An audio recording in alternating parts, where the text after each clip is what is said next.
And we're here with Dr. Jeff Spencer from the Champions Blueprint. Jeff, I'm so excited to have you. Welcome to the Optimal Performance Podcast.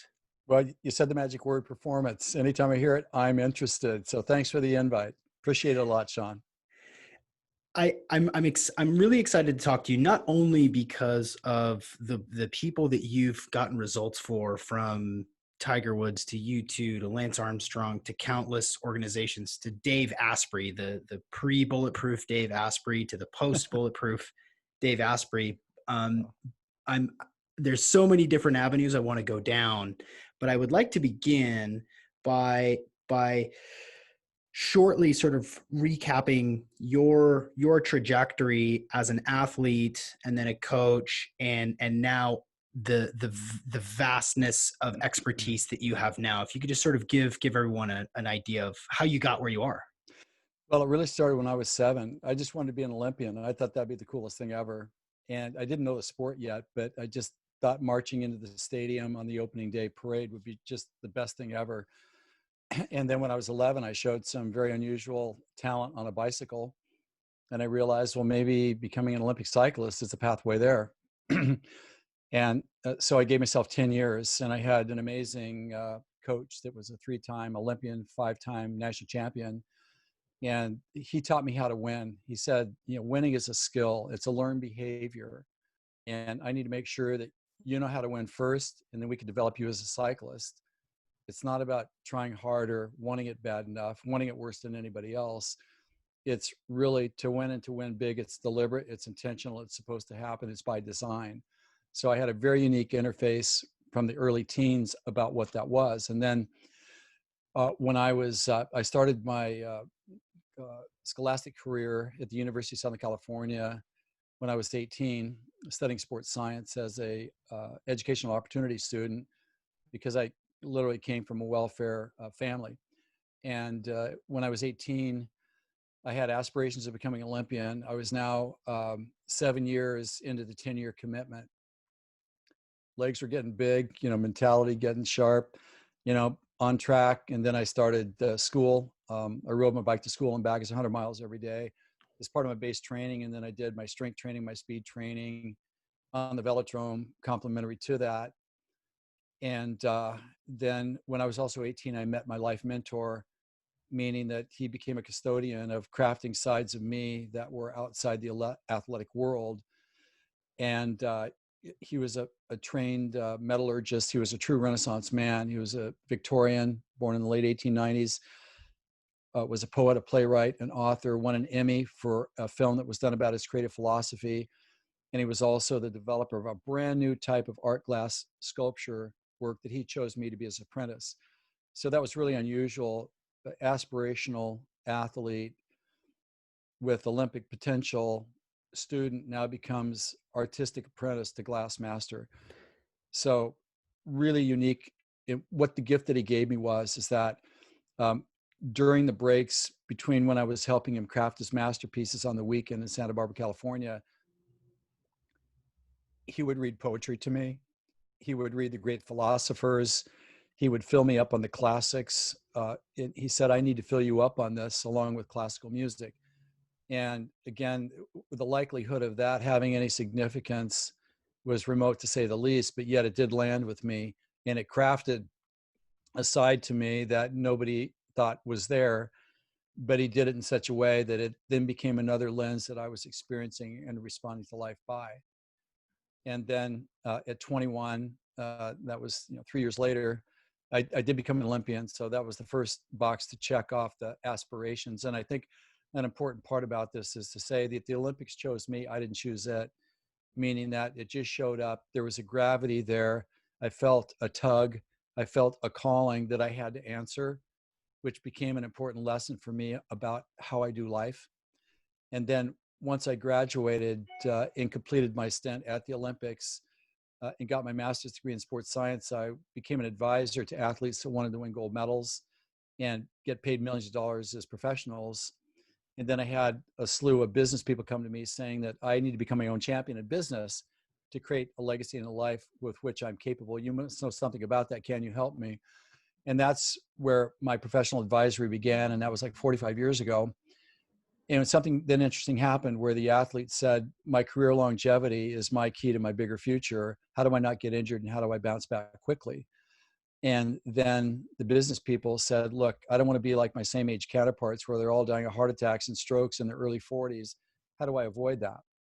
And I went back to school then to chiropractic college to get my licensure to be able to be a primary healthcare provider, which gave me this unique tripod.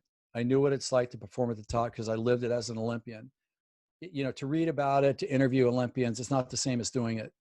And if you're talking about nuanced approaches to fine tuning and finding the elusive 1 or 2% that makes a difference, it can't come from another book. You know, it really has to come from something you know about yourself and life that the others don't, that you can help craft the path forward for others. And then I had the how not to get injured and how to not get sick side. And then I also had the understanding of how to craft a body that could push. If you can't push, you're not going to have a great life. If you can't stay in the game long enough because you blow yourself up, then you're going to shorten your legacy. So I had this kind of three-pronged view of life that was 360 degrees that allowed me to look at life from every angle. And with that kind of unique vantage point, I got to work with Tiger. I got to work with Lance. I got to do 9 Tour de France's, won 8 of them.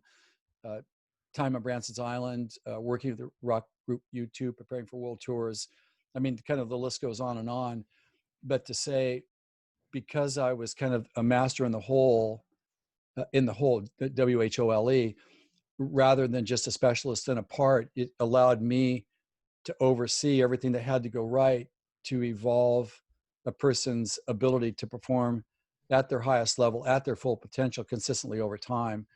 And that's what gained me access to where I've been. And then something happened 10 and a half years ago that changed my life permanently forever, which was the adoption of my now 21-year-old daughter at the age of 10 from Colombia, which is a very unusual adoption because, you know, people look at older kids as damaged goods and behavior nightmares, you know, which I think they're right to, because I lived that nightmare for a long time raising our daughter.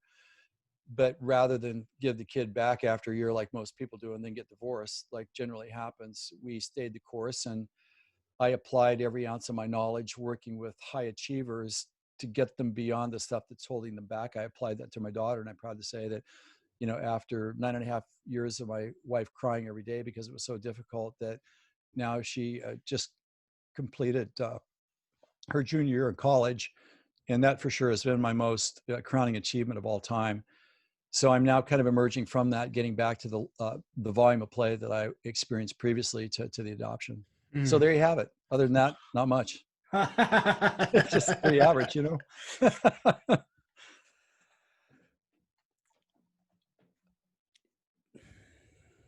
We're gonna need a part 2 and a part 3 and a part 4. I know already.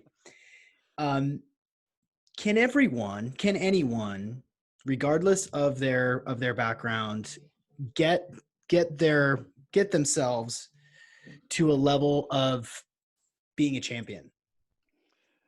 Yes, I'll say that absolutely, because there's only one of us in all of creation. There's only one Sean. There's only one Jeff.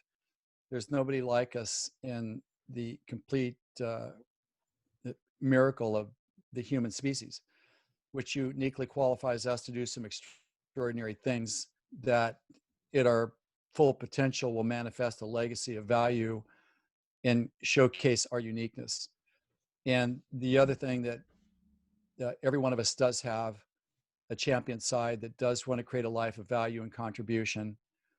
I've never met a person that could wait to get up and fail. I've never seen it. But I do know a lot of people that are underachieving that wish they could do more. And so I will say that, again, winning big is not an accident. It's intentional. It's done by design. Uh, some of the myths of how we achieve goals really talk people out of being able to develop and craft and live through their greatness, which I find a bit tragic. And I also feel that there's a couple of things, is that we can't outrun our blind spots. Therefore, we need some outside guidance to avoid preventable problems that could hold us hostage for a lifetime. And that can be a mentor, be of sound counsel to us in our journey. And we also need a methodology and a roadmap, which every champion has, to get from where they are to where they want to go. It's not like people think it is. If you want it bad enough, it isn't going to happen. If you don't have the skills to get there, you're not going to get there.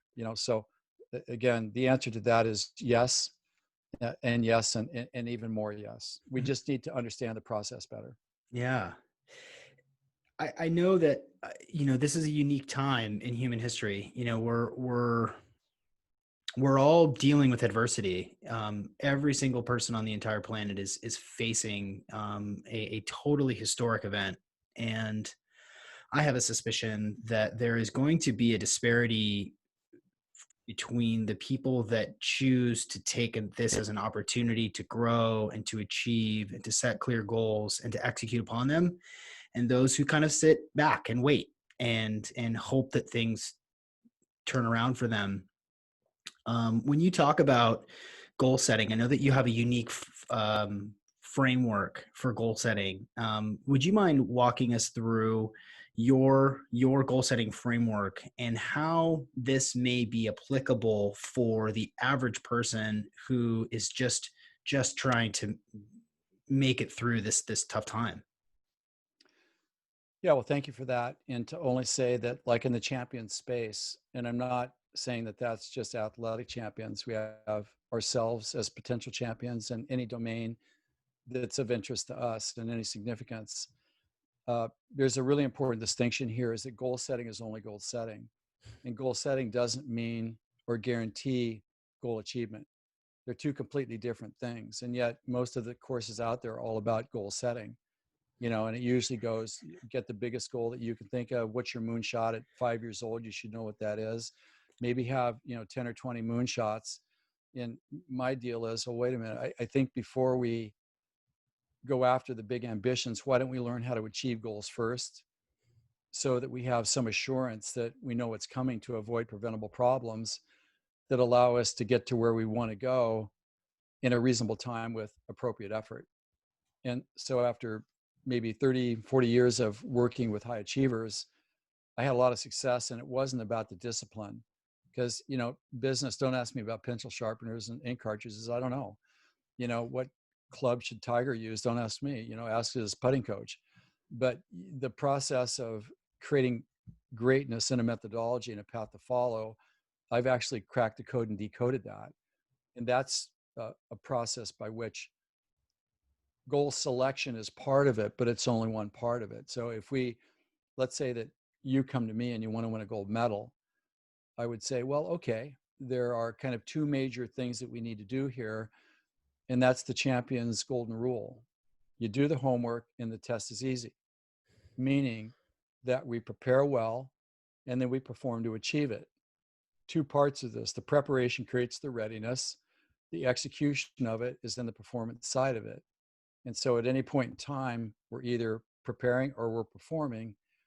And each one of those parts has got 5 steps that history has revealed to be true by looking at the people that I've worked with that have all gone through to consistently, predictably, and repeatedly achieve their goals.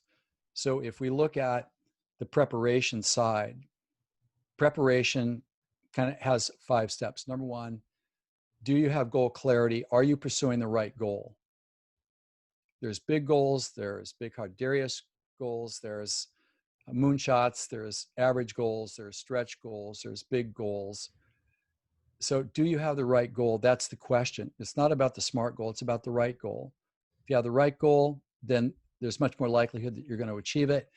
And I've actually created a process by which we can take any goal that we have aspirations to achieve, and we could challenge it against a set of criteria that help define for us whether it's the right goal or not. And when we have the right goal, it aligns our mind, body, and soul, where we have an alignment, we have a truth and a testimony within ourselves that this is absolutely the right goal to pursue because I've gone through a vetting process to confirm that that is the case. And when we have that, then our anxiety drops, our confidence increases, rather than just spinning out right goal, wrong goal, too much, too little. What am I doing? Maybe I should do this. I'm afraid, but maybe I should just do it anyhow. I mean, the general anxiety that surrounds the whole goal achievement process, that recedes into the background. And then we have a very special type of focus called goal focus. Goal focus, GOCUS, is what I call it, trademark word, where you can hyper focus on the stuff in front of you to get stuff done, to move forward towards goal completion, but you also have a peripheral awareness of things that are going on around you where you might actually see a better option to take your goal that you thought was the right goal. You could take it to a bigger, better, faster if you decide to recognize the opportunity and adjust. You may see a blind side starting to form in the periphery that could take you out of the game, and you can avoid it. So without this goal focus, you're playing with a severe liability and at risk for perhaps not being able to achieve your goal. Preparation, do we have the right reasons for doing it? Do we have the right motives? We need to know that, because when we do, then it gives us drive. It gives us an insistence to stay in the game and push through difficulty. In preparation, do we understand the impact of our goal on ourselves, on others, on our legacy, and the world around us? Have we really taken the time to ask those questions? Because if we have, and we answer them in the affirmative, then it gives us purpose. It gives us a different level of commitment and tenacity to engage and pursue and achieve the goal. Without purpose, it's very difficult to reach aspirational goals. Now, be mindful, we haven't even started pursuing the goal yet. We're still preparing. Then we look at mindset. And mindset in many people's minds means that if I want it bad enough, it's going to happen, or I just mow down anything in my way because I have incredible will, nothing's going to stop me. Or maybe I write my gratitude journals, or I say my affirmations, or I think positive. All those things have a certain value, but the mindset that I'm talking about is having a street fighter warrior mentality to be able to take on the real stuff of life as it surfaces moment by moment. And do you have the courage to do what has to go right to move forward towards the goal? And can you outrun the voice inside your head that's trying to talk you out of it, or the other people in your life that are not encouraging you? So it's a very different type of mindset compared to what most people think of. So much so that I've devoted an entire chapter in my program, the Goal Achievement Roadmap, to mindset. That's how important this is. And then the final thing we need in preparation is resources. Do we have enough time and energy? Do we have enough skill and knowledge? Do we have enough materials and supplies? Do we have a great team?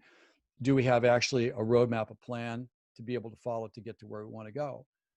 And so having gone through deliberately those 5 different areas to gain the outcomes that are necessary to begin starting to pursue a goal, it's maybe not a good idea to start unless you've thoroughly vetted that for accuracy of what you need to have specific to your goal. And do you have enough of that to responsibly start? People, I think, don't do near enough preparation in their goal achievement, let alone have a relationship with the goal that creates a deep heart and soul relationship with it. I think people are driven by fear. They think that if I don't start now, somebody's going to take my idea. If I don't start now, I'm going to get left behind and never going to get there. If I don't trust the universe is going to take the opportunity away. And all of that is garbage. What we need is that we need evidence that we're prepared, because the evidence that we're prepared gives us the confidence to start responsibly rather than recklessly. And that's what we want. So once we have signed off on our preparation, there's only one thing left to do. That's to push go. Thinking about it longer isn't going to do you any good, but you have to be at that place first. So let's kind of look at what the second half of this looks like, where you're actually now pursuing the goal in what I call Division 2 performance of the roadmap. And the first thing is to make sure that you apply your preparation correctly to get a good start so you're out of the gate safely. And people, just because you think that you're well prepared, that doesn't mean that you're going to start strong. You need to come out of the gate strong. The racehorse has got to get out of the gate. The sprinter's got to get out of the blocks. And if they stumble out of the blocks, then all their preparation goes in the toilet, and their ability to finish in line with their potential follows it down the drain. That's why we need to make sure that we have a well-scripted and personalized starting procedure to gain the first sign of visual goal achievement or identifiable goal achievement. It's a very important milestone in the process itself. The second part of this is that once we have initial traction and evidence that we're now up and running, generally this is where people start to think, well, that was easy. Now I've got to where I want to go. Everything's on track. All I need to do is just hang on for the ride and I'll get to the winner's circle. And that's not true at all, because generally when we have our first confirmation that we can't achieve our goal, then we lapse into what I call honeymoon euphoria, where we start to believe, oh yeah, man, I'm as good as there. Everything's off to a great start. I just need to hang on and we'll get there. But what do we know about all honeymoons? They all wear off, right? And so there is going to come a time where your motivation is going to naturally drop, and it should drop. But if we don't know it's supposed to drop, then we're going to take it as a sign that it's the wrong plan. I'm not capable of this. I came up with the inappropriate goal. I don't have the skills to make this happen. Therefore, I should maybe quit at this moment in time. And that's absolutely ridiculous. It's like once the honeymoon's over, then we're really in the goal achievement process. It's actually a sign of progress. We make a couple of course corrections. We adjust everything to the reality now that our plan has actually met reality. We see what our plan and preparation gave us, maybe almost too good. Maybe it gave us what we expected. Maybe it was less than expected. So we make an adjustment to that. And then at that point, then we think, okay, cool. I've got evidence that this is going to work. I made some corrections. I didn't misinterpret my motivation drop as being something that was inappropriate or a sign that I couldn't do it. So now it's going to be free sailing. Well, not exactly, because this is where you start a vertical climb, which I call, let me share what this is. Have you ever been or done something where you're saying to yourself, this is ridiculous? It's like, I'm not getting anything close back to the time and effort that I'm putting into this. This is ridiculous. It's like, I hate this. I don't even know if I want to get up tomorrow. Maybe I should just quit now. I'm so disgusted with myself and this entire process. What the futility of this? Yet, why don't I just forget this? Well, there's a little trick here that your brain's playing on you. Your brain is trying to make you think that you can't do it because it's tough. Well, here's what the champions know. Champions know that there is going to be a daily grind. There is going to be a place in every aspirational goal where you're hating life because you're not getting back what you think you deserve. But that's a mind trick. That's your survival self, not your champion self, trying to talk you out of doing something very good. And what we know is that during the daily grind, when it's tough, that's when you're battle hardening yourself as a warrior in goal achievement, where you're learning the lessons that you need to learn to toughen yourself up, to be able to not give up and to push things through. That's what that is. And the promise of this difficult period, if you don't quit, let's put it this way. If you don't screw it up by not being prepared, if you don't screw it up by not having a starting procedure, if you don't screw it up by overspending in the honeymoon phase, well, your next chance to screw it up is in the daily grind where you prematurely quit because you misread the difficulty as a sign you can't do it, rather than an essential part that's got to be there to toughen you up. But the promise is that if you do the right things to stay in the game when you're in the daily grind, you know how to recognize it, you know the metrics to watch, you know what you need to cultivate, you'll get up one day believing that you can do it. And that's a very important milestone.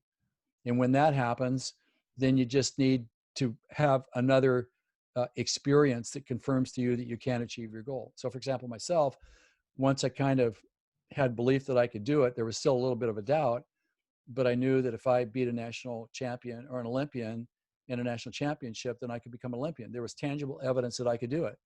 That didn't make me an Olympian, but it told me I could be because I beat an Olympian. That's all I needed to see. So I did qualify for the national cycling championship, and I did face the national champion in the semifinals, and I did beat him on the first round, and then he beat me two after that, technical error, amateurish, mental mistakes. And so he went on to become a second term champion where I got the bronze medal, but I actually went home with the gold medal because it told me I could do it. 9 months later, I didn't rush too hard to get fit too fast. I didn't try to polish my fitness too much where I overtrained and got injured or sick. I kept a very moderate pace. I rested as much as I needed to make sure I recovered from each workout. And 9 months later, I became an Olympian. So that's the roadmap that history has shown us that it takes to prepare well, and how we need to perform and what we should expect in the process of goal achievement. And it kind of did start with the right goal. And that's kind of where the goal setting side comes into it. But unless we add the structure that informs us about our experience as being correct or incorrect, we're probably going to misinterpret it, because that's what that part of our human nature does that's fear-based, Hmm. a little voice inside of us that talks to try to talk us out of everything, that's where it can get a foothold in and talk us out of some things that we could do that would be very good for our confidence and our ability to manifest our best self and our best legacy. Hmm. Wow. Yeah, that's a great conception. That's a really it's really clear to me. I'd like to drill down a little bit on fear, uh, especially since it's so relevant. I mean, it's always relevant. It's never not been relevant because we have this reptilian brain that's for the most part calling the shots, keeping us in an emotional state, as you said, like the human state.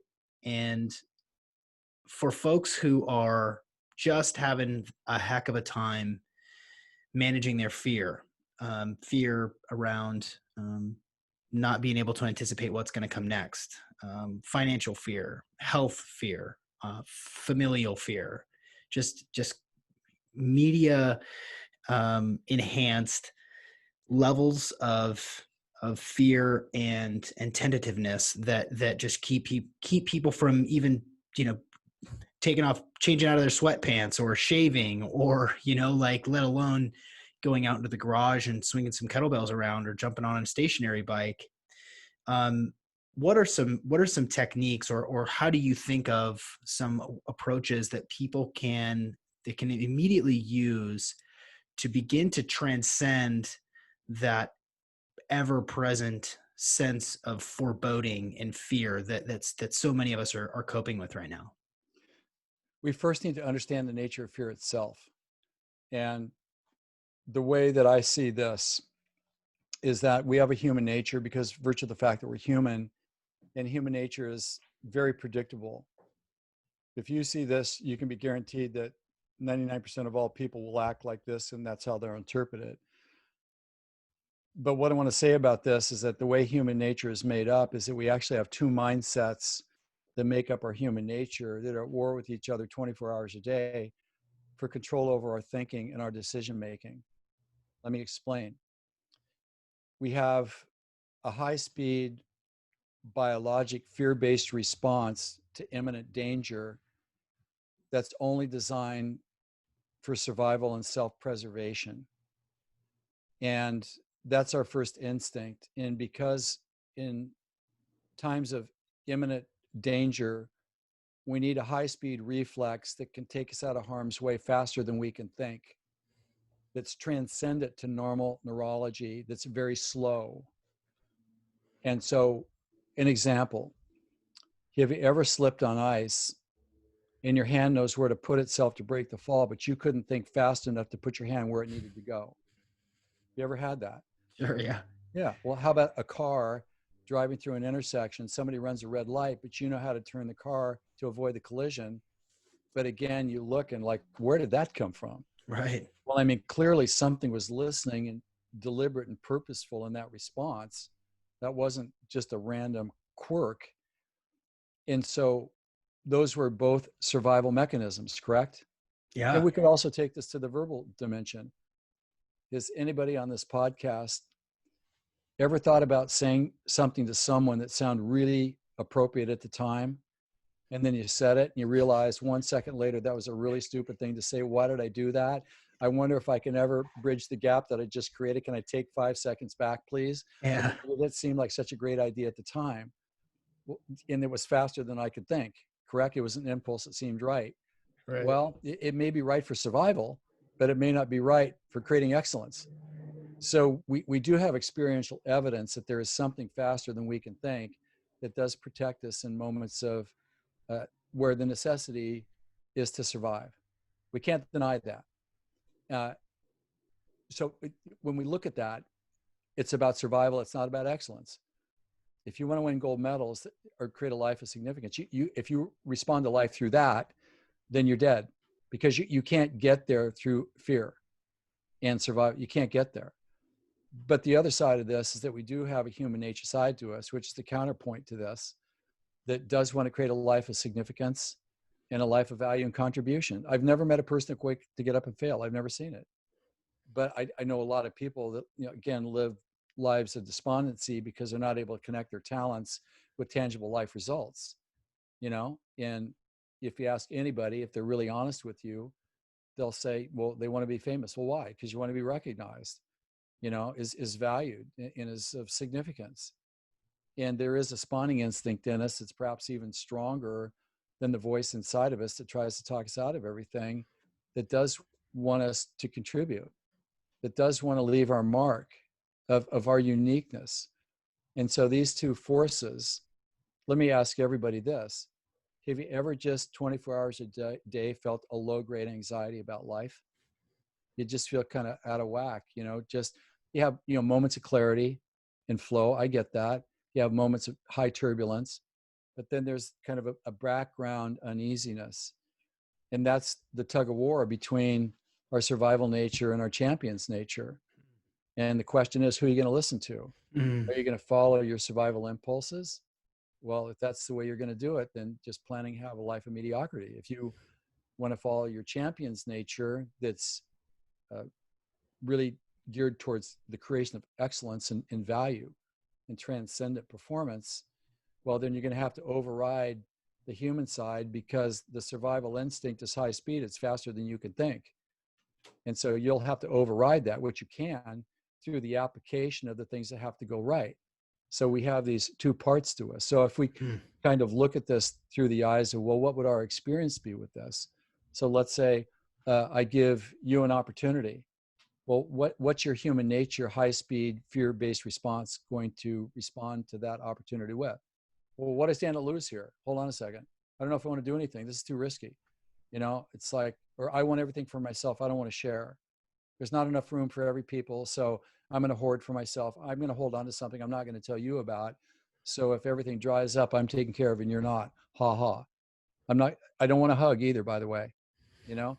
And then on the other side of that, given an opportunity, you know, the champions are like, well, what do I stand to gain here?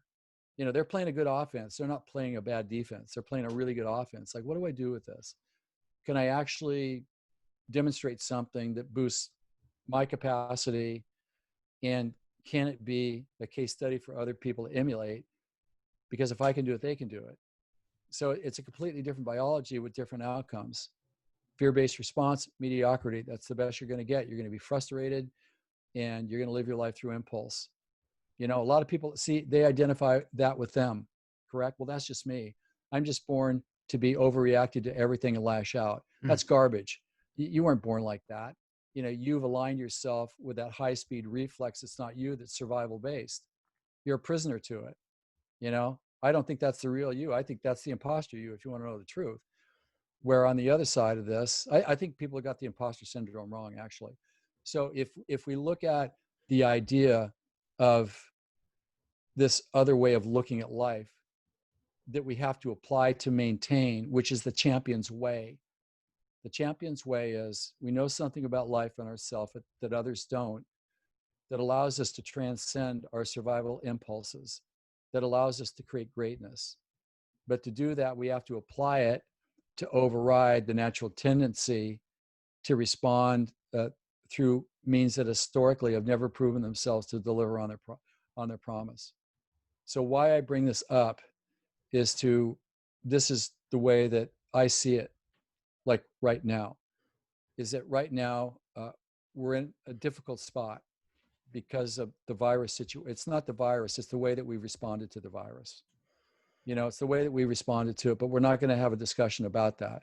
We're just going to say that when we're surrounded in a situation that is a threat to us, then what part of us is going to respond to that? Of course, it's going to be our survival instinct, our human nature. But I don't know about you, but I don't want to be, I don't like human nature. I want to be like supernatural in a certain sense, that I want to come from a place that demonstrates the ability to transcend that which doesn't lead to excellence.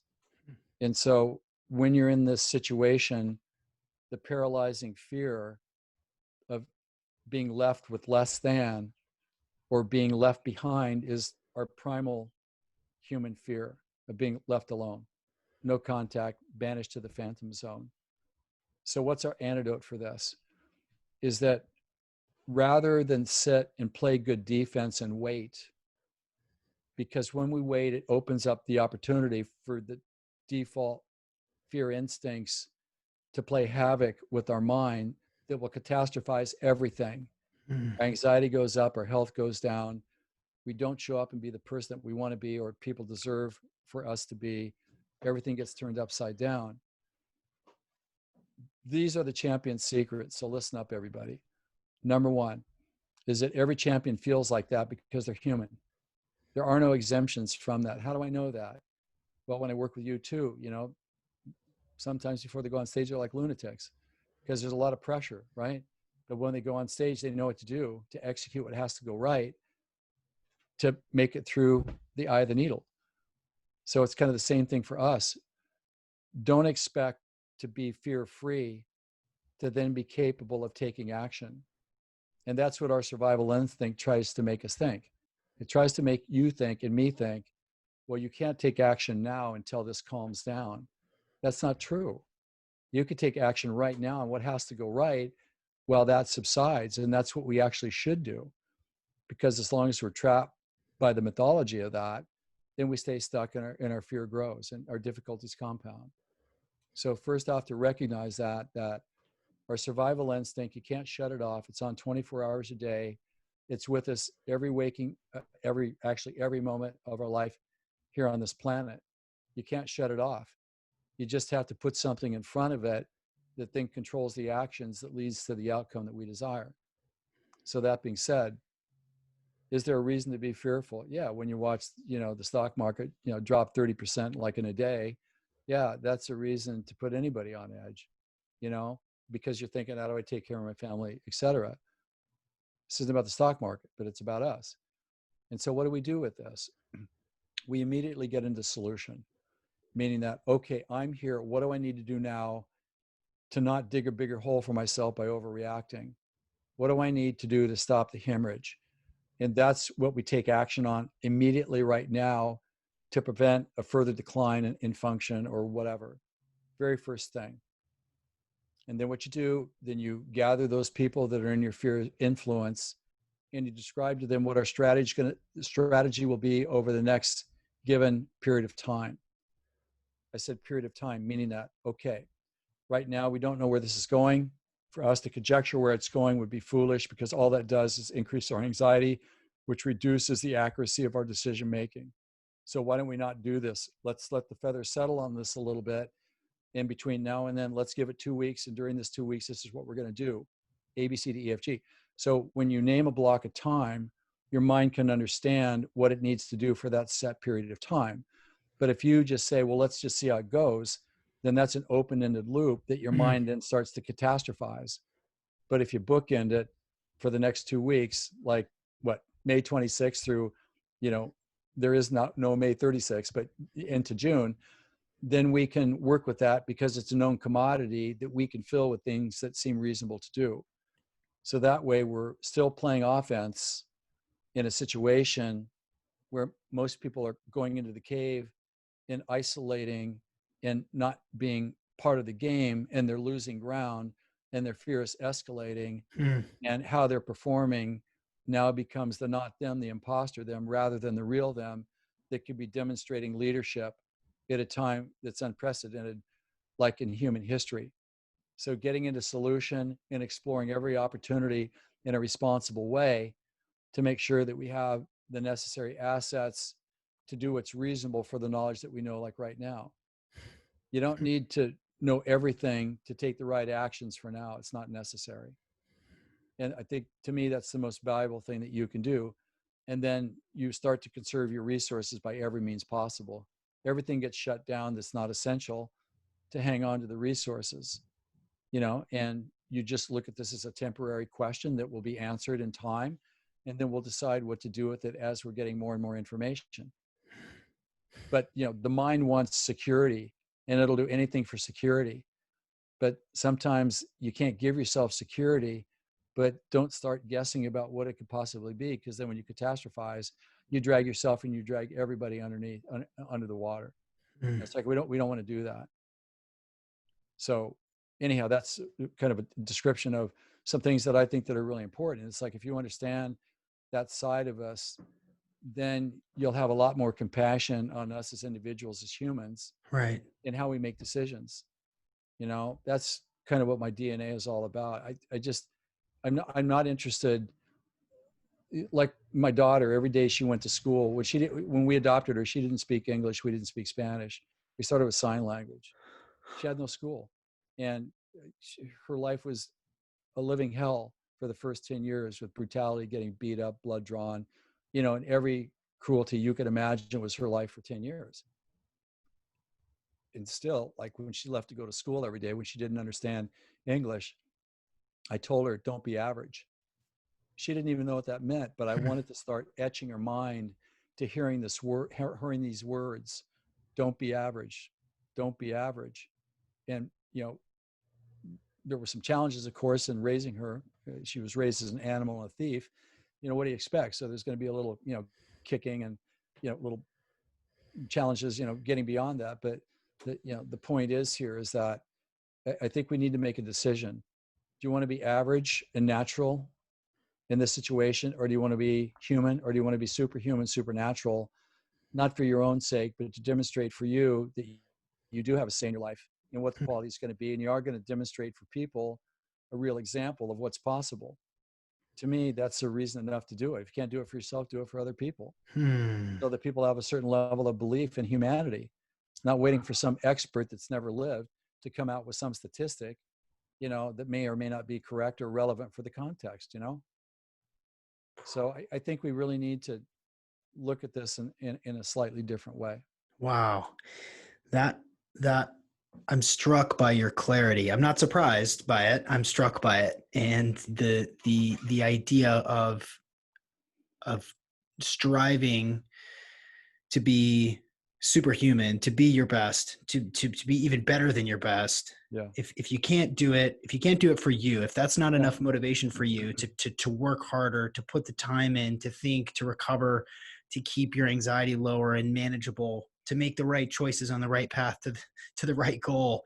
If you can't do it for you, do it for Absolutely. others. Oh man, that is Absolutely. profound. Absolutely. Another thing I'm going to suggest too, if I can,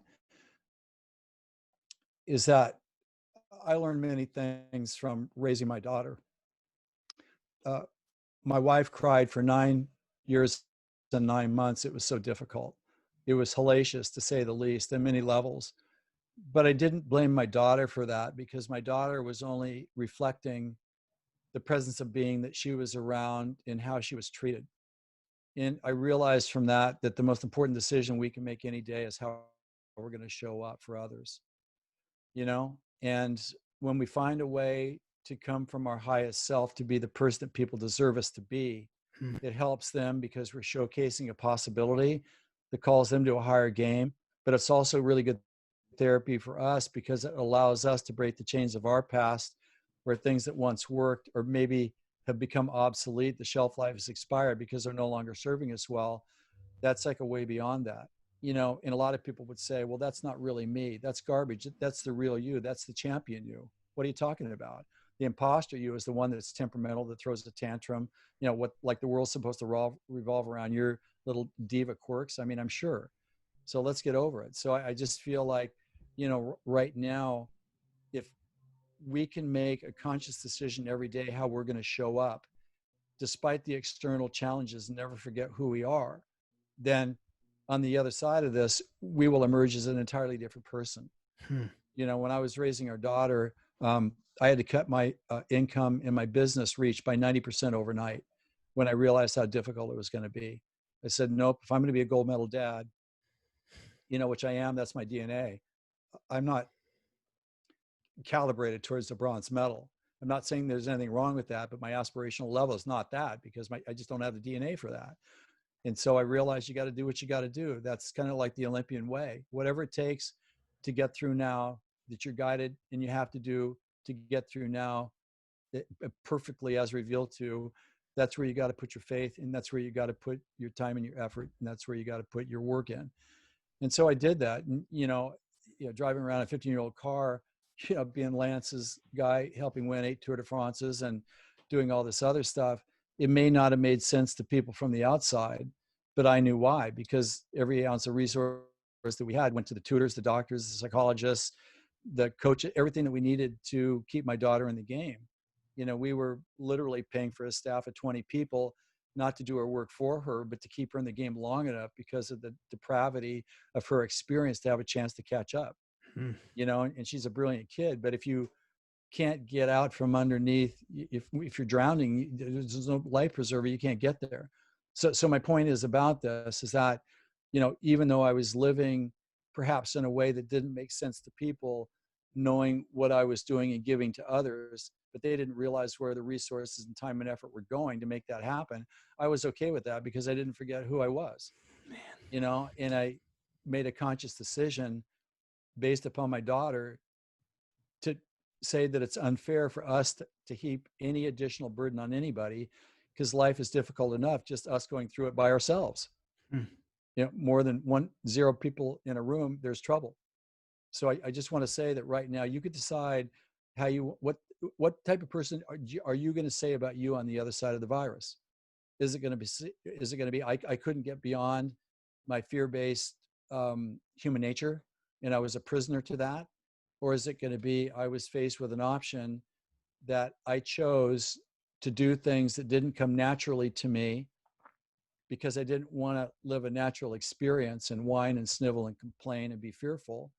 I wanted to step outside of that during this time, and I chose to do that, and I found out that I could. And this is what I learned from that. And so we do have choices right now that I think we need to really ask of ourselves. What are we going to say about ourselves on the other side of this? Yeah. I mean, that bong, I mean, that hit me right between the eyes. It's especially relevant for me with two small kids. Yeah. Oh man. Being a gold medal dad, that's just going to echo for a long time for me.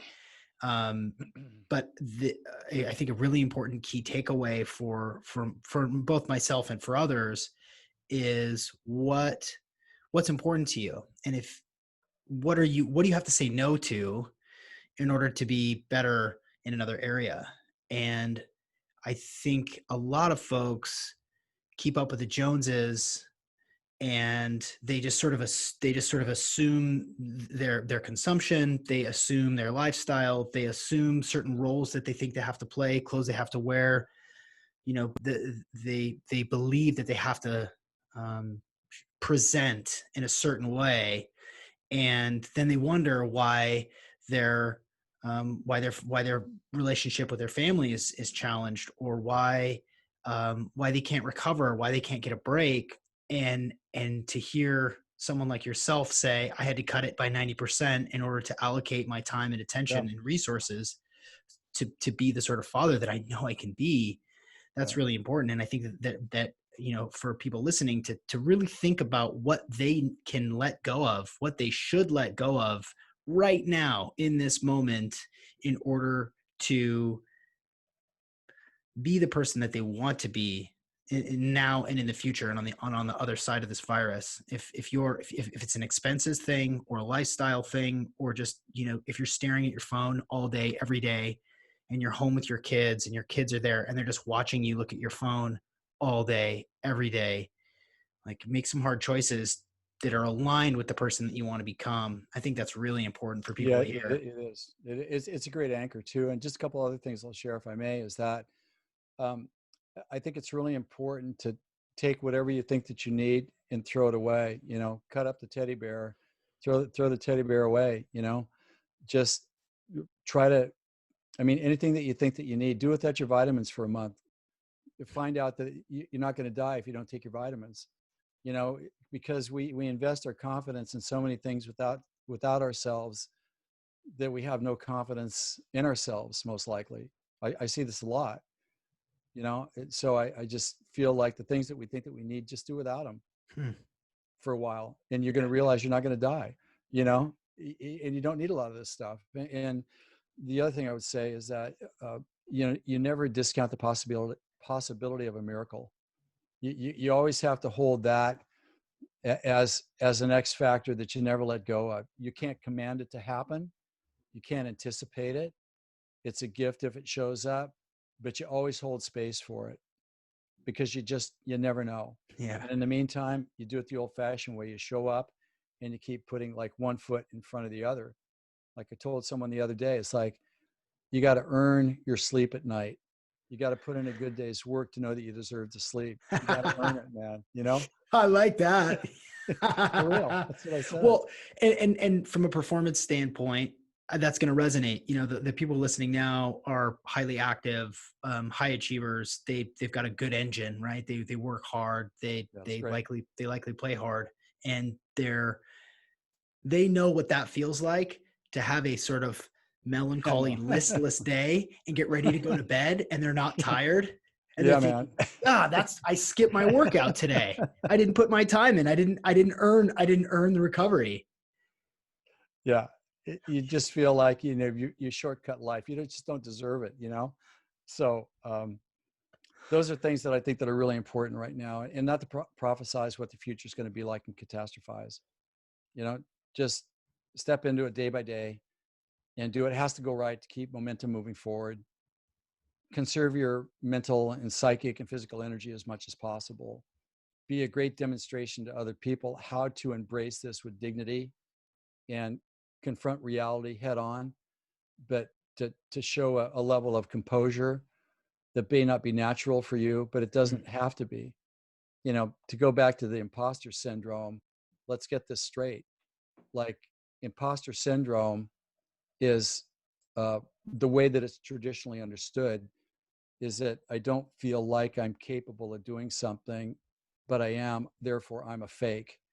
I say that's garbage, because how do you actually get better and go to some place you haven't been before unless you act the way that you should be to get to where you want to go?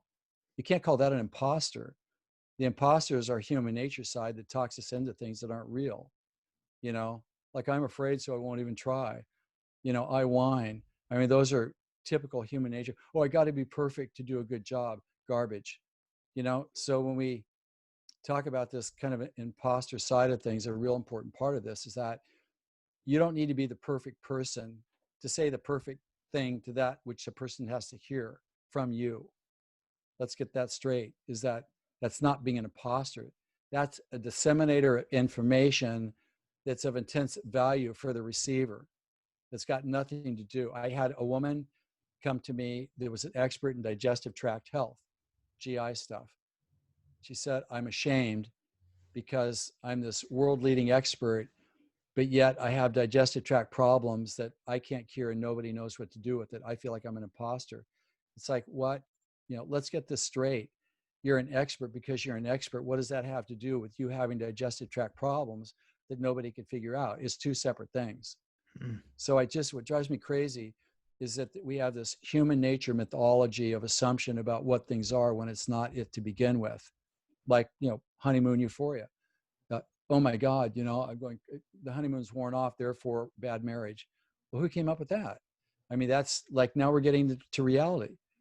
So I'm just saying here, like, what I do with all my coaching clients and the coaching groups and the programs that I put together that people come to share with me. It's like, we talk at things through the eyes of reality of what it really is, not through conjecture or not through pop psychology, but about what it really is.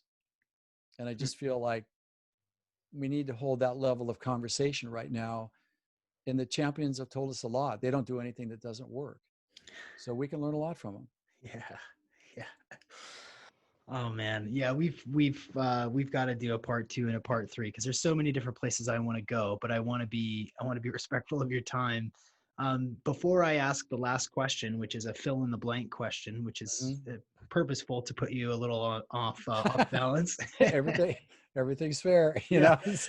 Yeah. Before I ask the fill in the blank question, can you tell people where people can learn more about you, where they can follow you?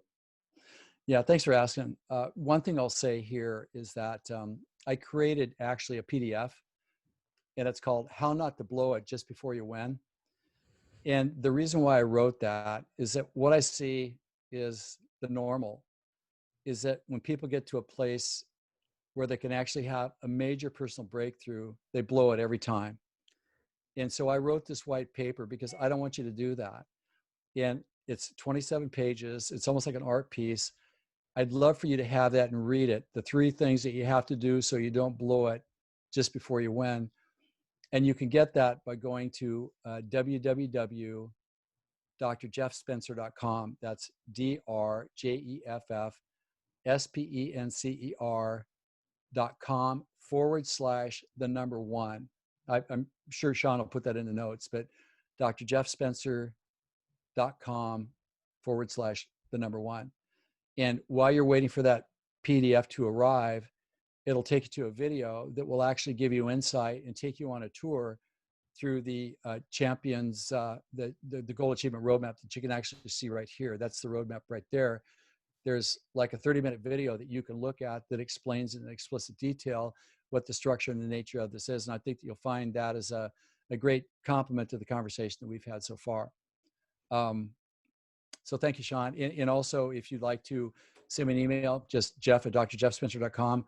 Let me know what you're thinking. Let me know how I might be able to support you, whether it's in a group setting, whether it's to do something for a business. I mean, there's nothing that is off limits. Let me know what you're thinking. Would love to hear from you. Love it. Love it. What a cool offer. 27 pages from this guy's brain, right? That's time well spent. Busy place in there. Yeah, I Busy know. place. I could tell. So in conclusion, if you would, this is based on your experience and your knowledge and the wisdom that you share.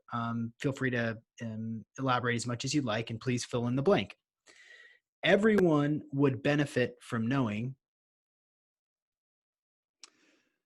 Yeah, everybody would benefit from knowing how to achieve their most important goals. And the reason why I say that is that there needs to be a trail of evidence of what we've learned in life, and to create a legacy that lives on in the human archive, certainly on the internet, for all of eternity. And people are going to look at that and what you did with your life and your time and your talents. And it's going to say maybe one of 2 things. This is a case study that I want to follow because where it took somebody, or this is what I don't want to do because I don't want to have to be accountable for that. And my dad was the latter. My dad was an artistic genius that died homeless on the streets of New York City as a genius. So his kind of moniker is, he was the guy that could have but didn't. I would never want to leave this dimension knowing that I had a chance to manifest something of significance that would validate my value as a human and my contribution and my uniqueness, and to live a life at that level of play. Because, having been an Olympian, I actually experienced what it's like to play at your full potential. And I can honestly tell you that there is nothing more euphoric in life to experience what that feels like. And if I have anything to say about it, I want that to be an experience that everybody has.